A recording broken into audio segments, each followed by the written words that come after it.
Yo, what's up guys? Hope you're doing well today. We are going to continue with my series where I debunk the beliefs of the calisthenics community. I'm going to make multiple little episodes because otherwise it's going to be one big episode and it's going to be like 35 minutes, 1 hour. I have multiple points like it takes 10 years to become decent, gymnasts are the strongest athlete in the world, core, legs, what do we have more? We have other topics, but yeah. So I know that most of these topics are obvious for most of you guys, but let's not forget that there is a large part of the new calisthenics athletes that are from bodybuilding, powerlifting, and other sport where you're going to not understand the codes of calisthenics and understand everything about the sports. So I think it's important to do these little videos to put back everything in place and explain to newcomers how the sport works. So today I wanted to speak about a topic. The first one will be weighted basics is key. No, I'm joking, of course. Nobody believes that anymore. Right? Huh? Right? Tell me in the comments if you're agreeing with me. So no, I'm going to read my notes. I'm sorry guys, you know, I don't want to forget anything. So, however, the same ideas apply to conditioning movement like these. I'm going to show you a couple of conditioning movements. These will not give you your skills, no matter how hard you try, no matter how heavy you put on the conditioning movement. It won't give you your skills, guys. It will not. It will just not. It will prepare your body to learn the skills. Maybe you'll gain some strength. Why not? Warm your muscles, tendons, joints in order to practice the skills. So it's a good warm-up. But it will never give you your skills if you don't work specifically on skills. You know what will give you your skills, actually, guys? Why not trying to do your skills? Why not doing attempts of your skills? That will be 10,000 times more efficient than doing only conditioning movements. It can sound logic, but I assure you that for very knowledgeable athletes, it's not really. The real point that I wanted to have today will be about legs. I think you can often read on YouTube comments or maybe TikTok or Instagram, kids that will say, what about legs? Bro skipped leg day and all sort of nonsense. So I think that these people say dumb messages because they see that most of the calisthenics athletes have a lot of muscles on their frame, or at least have a very aesthetic body.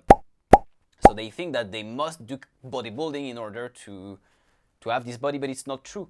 Calisthenics is a performance skills. The muscles that are on my frame or on the body of Levan or whoever is from skills, and only skills develop your strength, skills develop your muscle mass. Not a lot, okay? Me, for example, I like to do some bodybuilding at the end of session in order to feel pumped, but my muscles is not from the little pump I'm having at the end of my session.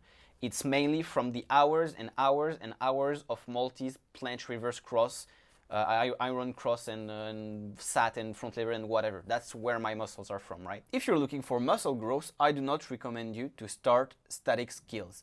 The goal of static for most of the skills is to hold your body parallel to the ground, and I have my little whiteboard to show you.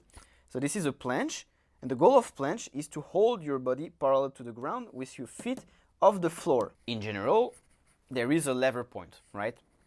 In planche, the lever point will be the shoulder over there. And in front lever, the lever point will be the back of the shoulder and the lats. That's what will hold your planche in the air. It's not your abs, it's not your core, it's not whatever magic. People think that if you hold your plank for 30 minutes, you will, 30 minutes every day for 10 years, you will achieve planche. No, you'll just have great abs, maybe some traps, but you won't have planche, okay? So if there is a lever point here, what will be at the opposite of the lever point will be extremely hard to lift.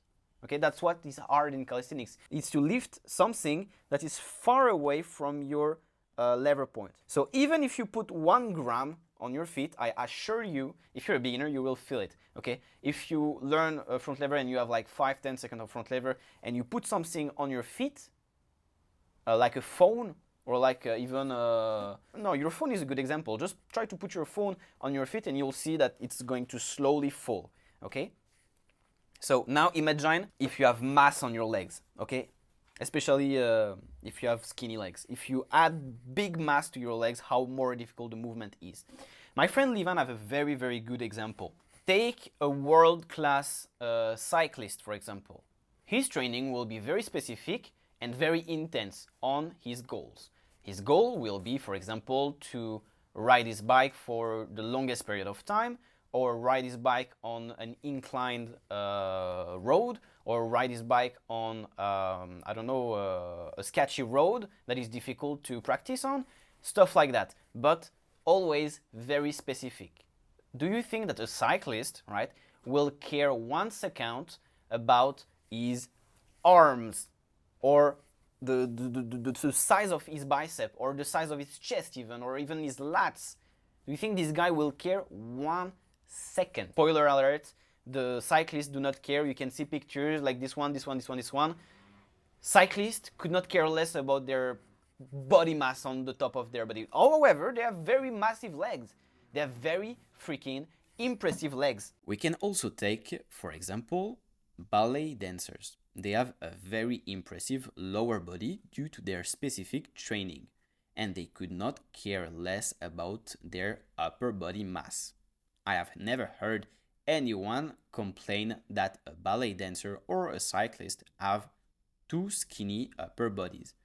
But then, why do we hear the opposite so often in calisthenics? Well, I think the main issue is a misconception of what calisthenics is. Most people think that our sport has for main goal body development, hypertrophy with body weight. This could not be more false. None of the 3 biggest components of calisthenics, street lifting, static, dynamics, aim for body hypertrophy and development. The muscle gain is the result of the specific training. The body has to adapt to what you are asking it to do.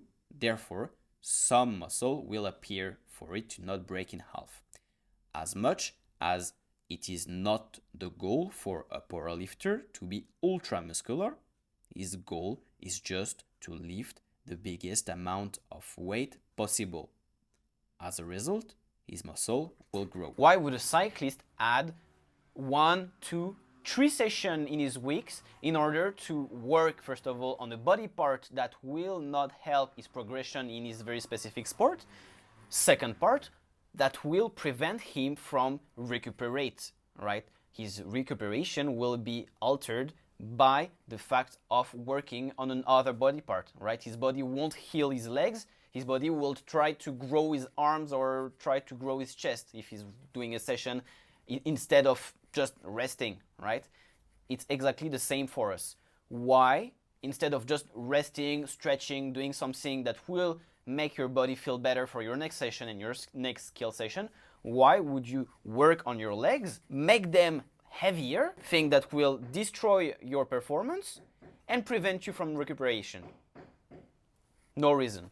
Just no reason. There is absolutely no reason to train legs for static performance in calisthenics. If you want to train legs in order to keep a good harmonious body, because calisthenics skills, statics, do build an impressive body because the goal is to stay as shredded as possible and to be as light as possible in order to be able to lift yourself the best way and the smoothest way possible, okay? So you will have a very aesthetic body, very shredded, very muscular, very dry, and very harmonious. However, your legs will not be muscular. But if you want to work on your legs, just know that it will make all your skills more difficult. But it's a road that you choose. My legs allow me to run, swim, jump, walk, ride a bike, do whatever I want with them I'm happy with them. Nobody complain about them. My girlfriend don't care about them. Everything is fine. So for the sakes of my career and my sport, I don't think it is relevant for me to spend 1 second of my time working on hypertrophy for them. However, I do recommend to use them often. I try to walk 10 to 15,000 steps a day in order to feel good about my body.